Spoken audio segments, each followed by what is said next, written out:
Alright, so panibagong araw, panibagong video na naman po. And yes, bagong upload na naman po tayo and bagong application ang ating titignan guys. And application na ito ay nakita ko lang siya sa aking pag-scroll sa Facebook and titignan niya natin kasi SEC registered po sila and nagpapautang sila up to 60,000 pesos and nagre-report din sila sa CIC guys. So baka goods naman itong application na ito. So before we go on sa video, ang hindi pa nag-subscribe dyan, baka naman mag-subscribe na and hit ang bell button para ma-update ka sa aming videos and tutorials kasi gumagawa po tayo ng mga reviews, utang reviews, and of course bibigay din po tayo ng tips in my personal na nangyari sa akin sa mga pangungutang ko online.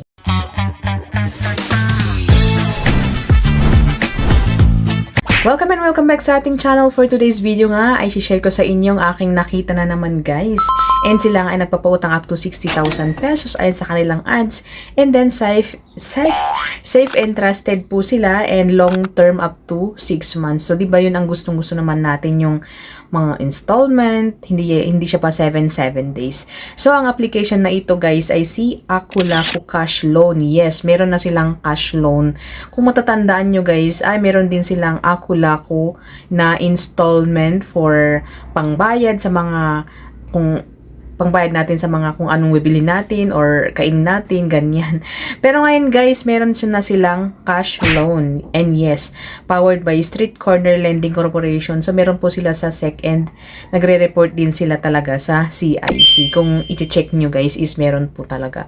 Ngayon is meron silang 4.7 stars.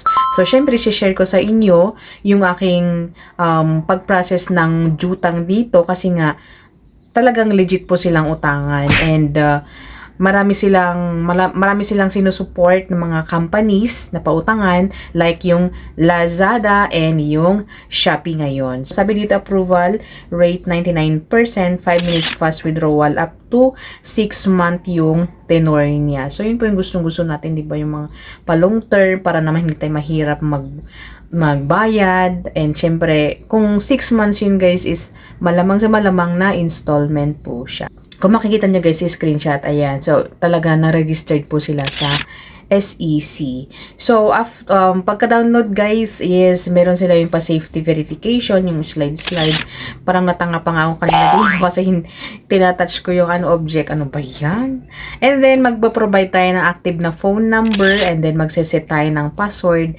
And then, pagka-click po natin yun guys is makikita na natin yung pwede daw nating utangin. Pero syempre, pag first timer ay hindi po siya agad-agad na yun ang makukuha natin. And of course, ay subject for approval lahat ng mga ginujutang po natin sa mga ganito.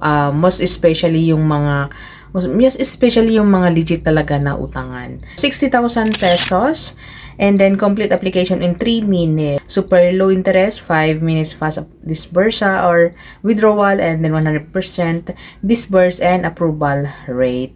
So of course, hingi sila ng mga information natin. So personal information, first name, last name, gender, birthday, birthplace. So alam nyo na yun guys. Education, marital status, mother's maiden name, number of children, living status, email, and then yung ating second phone number. Pero optional naman yun guys. And then next is yung occupation information.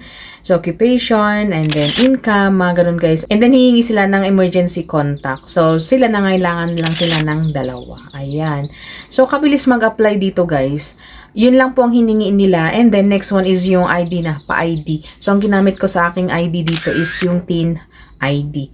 So yung mga iba is parang nire-reject nila yung TIN ID. Pero dito naman guys is goods naman yung TIN ID. So mga ID na pwede dito, SSS, UMI, driver's license, passport, PRC, postal ID, the national ID, TIN ID. Yun po yung pinakalis na ID, pero of course ay okay naman yun at tanggap naman yung TIN ID.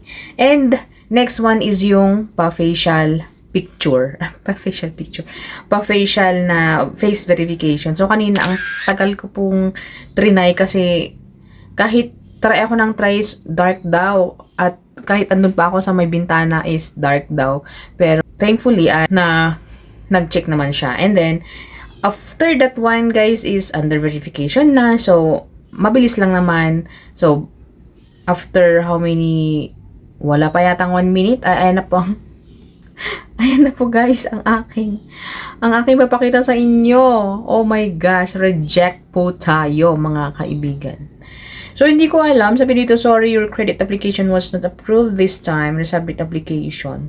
So, hindi na ako nag-resubmit application. Siguro, hindi ko alam kung ano ang nangyari. Bakit tayo reject, mga kaibigan? Siguro, sa TIN ID ko ba? Ayaw ba nila yung TIN ID ko? Or, meron akong history sa mga sinupsuplayan nila or sa kagroup nila or yung talagang connected sila sa mga ibang mga application like yung Shopee and yung Lazada kasi mayroon pa akong existing na jutang doon. Siguro yun din yung isang factor kung bakit po tayo na-reject. So, next time, bibigyan ko po kayo ng update kasi syempre legit yan mga kaibigan. So, talagang itry natin hanggang ma-approve po tayo. So, try ko na palitan yung ID ko kung yun siguro or baka yung sa Lazada nga kasi meron tayong existing doon kasi nagpalit yata ng parang management yung Lazada jutangan ng Lazada or yung Shopee po natin. So, ayun guys, and for me is goods naman siguro kasi maraming gumagamit and meron din silang app na pay para siyang gagamitin para pambayad sa mga pagkain or grocery or sa shopping, ganyan. Ayun guys, at kung meron kayong experience tungkol dito sa Ako-Lako is mag-comment naman kayo dyan sa baba para naman makita natin guys. Kasi nga diba, hindi naman tayong approve.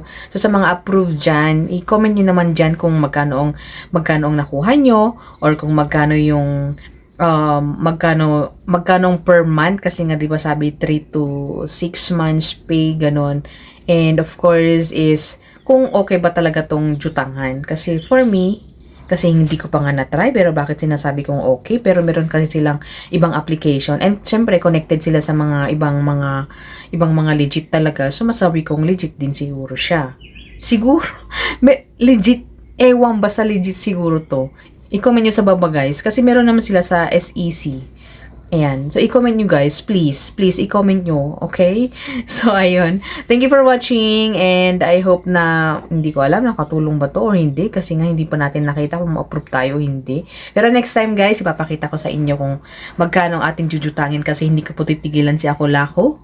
Ayan, magta-try tayo para sa ganun ay makapakita ko syempre sa inyo kung magkano talagang first na pwedeng mahiram sa kanila and kung magkano yung mga terms nila.